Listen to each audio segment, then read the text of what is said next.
दोस्तों, सच्चे दिल से अंबे रानी के लिए, माता वैष्णव के लिए एक लाइक जरूर करें। देखिए, इस बार शारदीय नवरात्रि पर बहुत ही शुभ संयोग बन रहा है।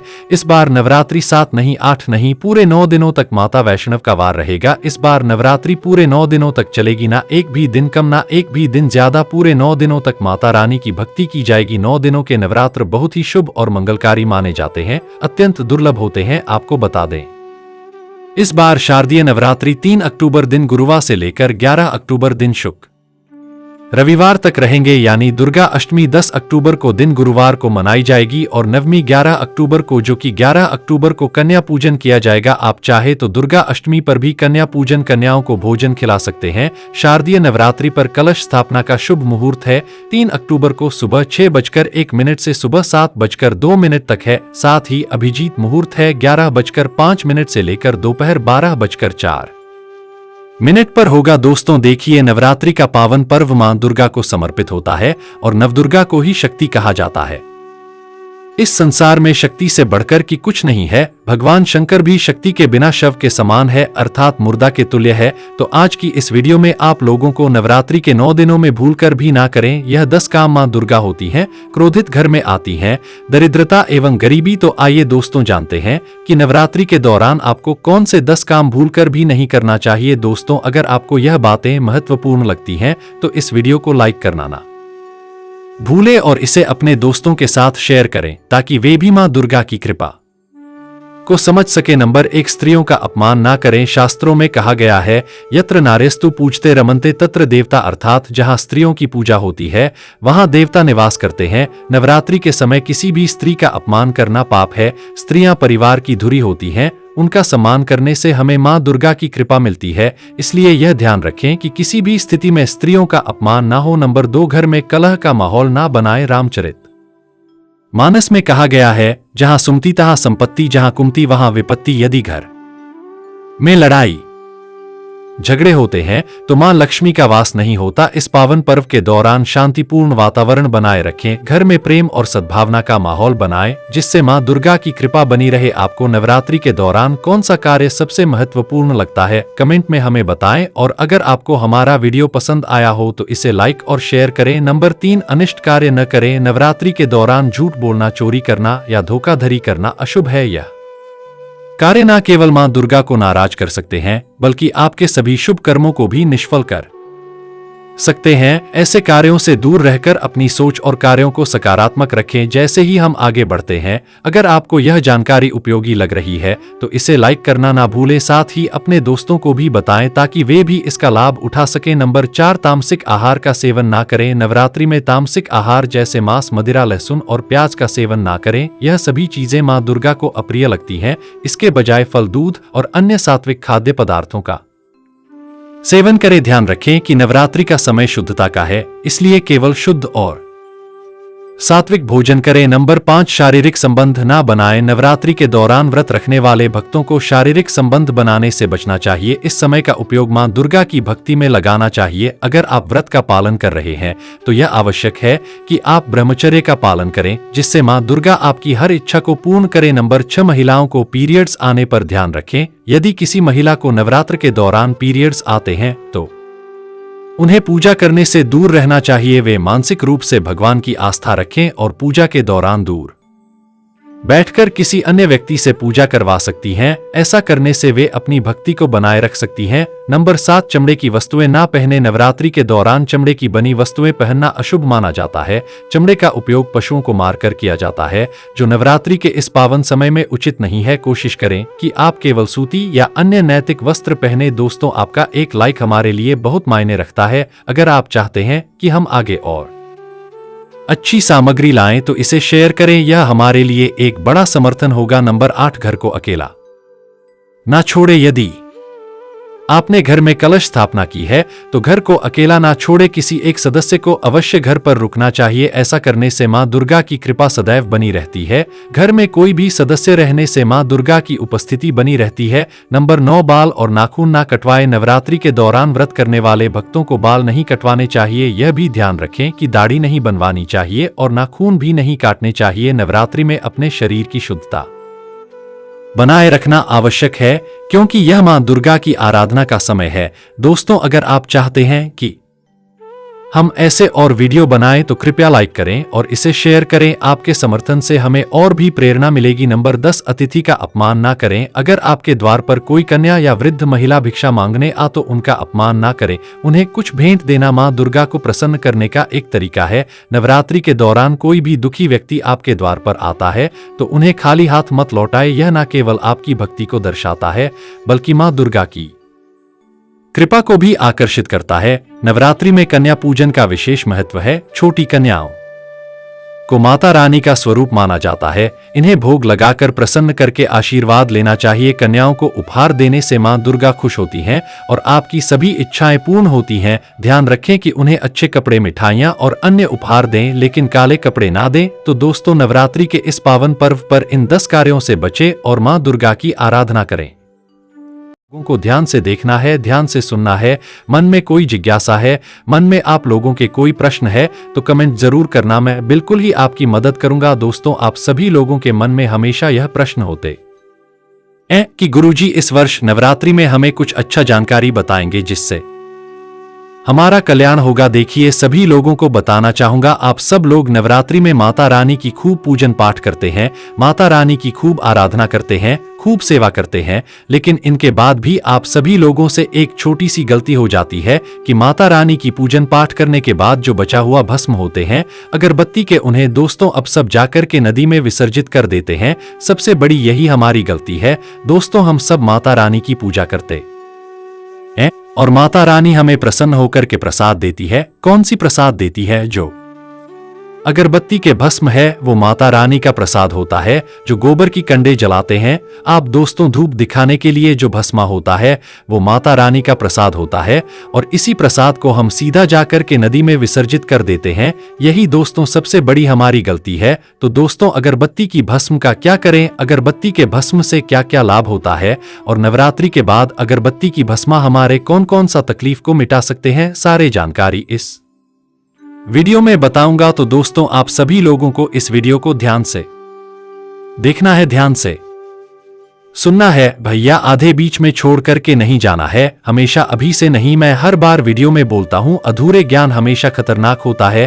तो ये वीडियो को ध्यान से देखिए। अगर आप भी माता रानी को दिल से मानते हैं तो कमेंट बॉक्स में जय माता दीव लिखना। देखिए, जो अगरबत्ती का भस्म होते हैं दोस्तों, माता रानी के समीप में जलाने के कारण या माता रानी के श्री चरणों में भेंट करने के कारण ये सिद्ध होते हैं, जागृत होते हैं। अगरबत्ती की भस्मा, गोबर के कंडे की भस्मा, धूप इत्यादि जलाते हैं, जितने ही सारे भस्मा ये स्वयं सिद्ध होते हैं। नवरात्रि के 9 दिनों के दौरान माता रानी के समीप में जो भी वस्तु को रखे वह सिद्ध हो जाते हैं। और दोस्तों, जो भस्म होते हैं सभी प्रकार की दुख तकलीफ को मिटाने में समर्थमान होते हैं। तो भैया, इसे नदी में विसर्जित करने से पहले 100 बार सोचे। और आज मैं आप लोगों को इसका जो 9 लाभ बताऊंगा, जो धार्मिक प्रयोग बताऊंगा, यह प्रयोग आपको आगे जीवन में अवश्य ही काम आएंगे। प्रथम प्रयोग है या यह घर से वास्तु को मिटाने का काम करते हैं। जैसे कि घर में वास्तु दोष लग और आपको लग रहा है कि आपके घर में अशांति है, भय का वातावरण बना रहता है, आपके घर में गृह कलेश हो रहे हैं, लक्ष्मी सही ढंग से आ नहीं रहे, तो एक काम करना, घर के वास्तु मिटाने के लिए इस जागृत भभूति को कहने का मतलब है कि जो अगरबत्ती का भस्म होता है या फिर गोबर की कंडे का भस्मा, नवरात्रि में जो माता रानी के लिए आपने जलाया वो भस्म आपको लेना है।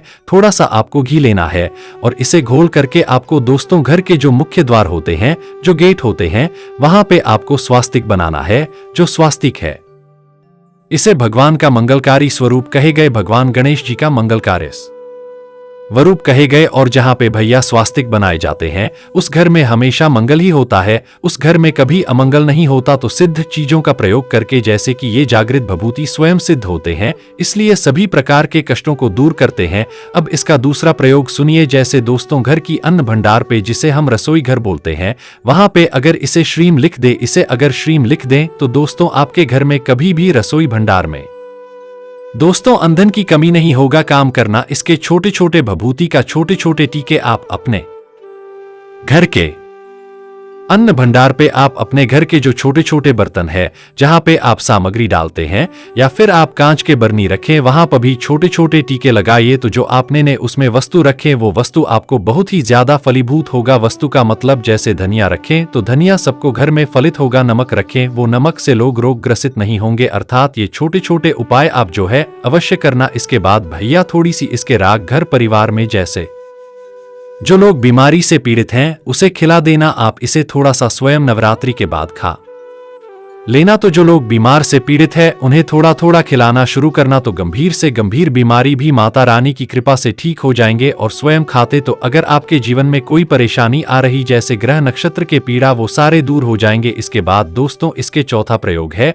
थोड़ी सी राख अगर धन के साथ में रखे जैसे आप जो है गले हैं, परस है, धन पेटी है या फिर व्यापारी स्थान है जहां पर निरंतर आपके कारोबार चलते हैं वहां पर इसके थोड़ी सी राख धन पेटी में रखिए, व्यापारी स्थान में रखिए। देखना यह राख दोस्तों आपके लिए कुबेर की कुंजी की तरह काम करेंगे। अर्थात दोस्तों आपके धन में बढ़ोतरी कराने का काम करेंगे। ये जो भभूति होते हैं जागृत होते हैं, भैया शक्ति से संपन्न होते हैं और अनेकों कार्य जो आपके हैं उसे सिद्ध कर सकते हैं। इसके बाद इसके 5 प्रयोग और सुनिए ये 5 प्रयोग आपको आगे जीवन में अवश्य काम आएंगे। जानकारी बताने से पहले बस छोटा सा निवेदन करना चाहूंगा। माता रानी को दिल से मानते हैं तो जय माता दी कमेंट बॉक्स में अवश्य लिखना। और अगर हमारे चैनल से थोड़ी बहुत आपको जानकारी मिलती है, जानकारी अच्छी लगती है भैया वीडियो को लाइक करना ना भूलना, चैनल को सब्सक्राइब कर लेना। इसके 5वां प्रयोग है मस्तक पर अगर इसका तिलक लगाए जाए जो जागृत भभूति होती है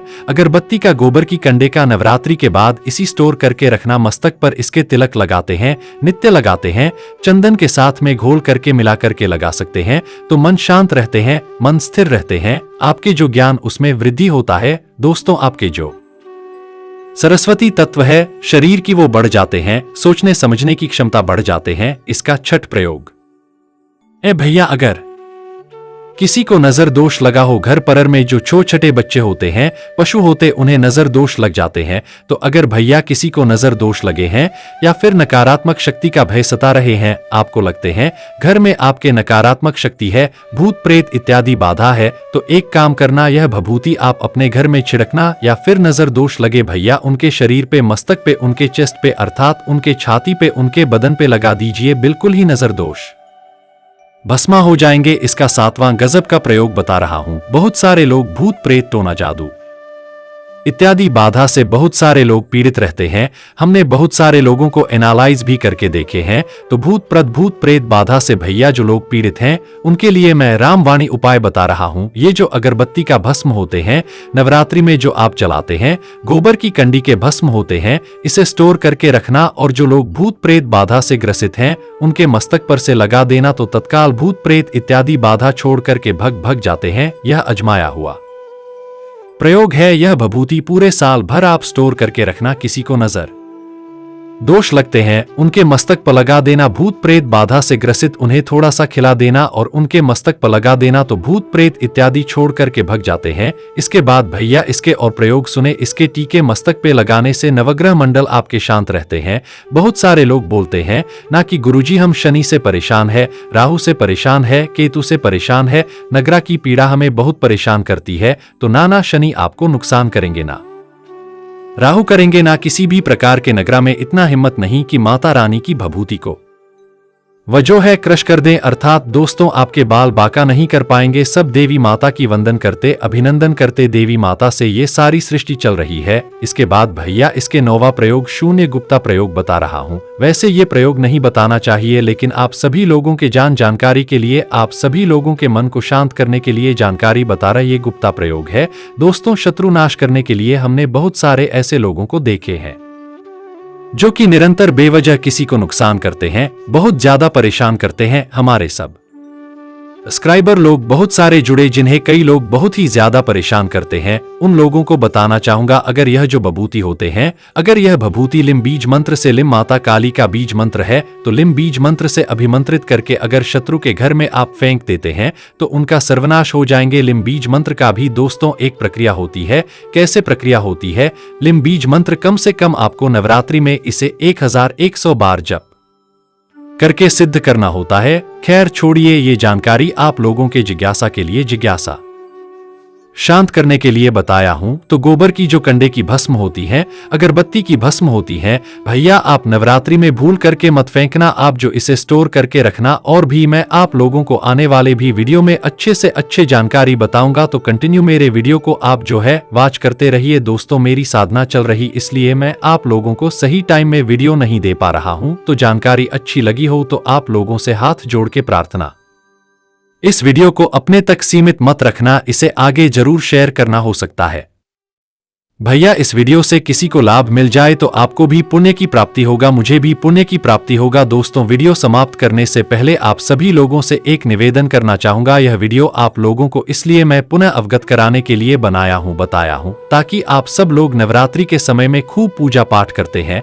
लेकिन दोस्तों पूजन पाठ करने के बाद जो आप लोग हवन करते हैं और ये जो भस्म होते हैं सबको जल में विसर्जित कर देते हैं। आप इसे विसर्जित ना करके किसी पवित्र स्थान पर आप अपने घर में इसे रखने का प्रयास करें और इसे स्त्री छाया से थोड़ा सा बचा करके रखें, या फिर दोस्तों आप इसे वहां पर रखें जहां पर किसी का छाया ना पड़ते हो। खास करके पूजा स्थान जहां पर किसी का छाया ना पड़ते हो ऐसे स्थान में रखें, तो इसके पवित्रीकरण जो होता है वह लंबे समय तक बने रहता है और बहुत सारी चीजों में आप इनका प्रयोग कर सकते हैं। वीडियो में आप लोगों को बता चुका हूं, तो आशा करते हूं कि छोटे से जानकारी आपके जीवन में मंगलमय जरूर साबित होंगे। वीडियो को आखिरी तक देखने के लिए आप सभी दर्शकों का बहुत बहुत धन्यवाद दोस्तों। नमस्कार, जय माता दी।